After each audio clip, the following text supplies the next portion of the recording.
Evet, görmüş olduğunuz gibi çok sayıda kraliçe ana arı gözü var. Bu da demek oluyor ki bu kovan oğul vermeye devam edecek.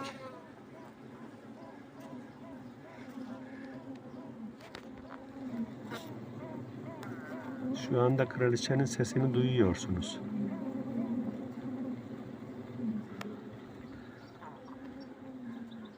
Bu kovanımdaki bu kraliçe gözlerini bir şekilde değerlendireceğim. Şöyle biraz duman vereyim.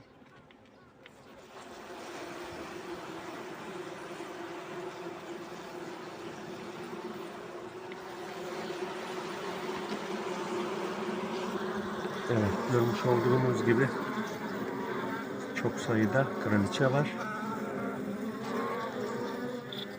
Bunları bölmede kullanabilirim.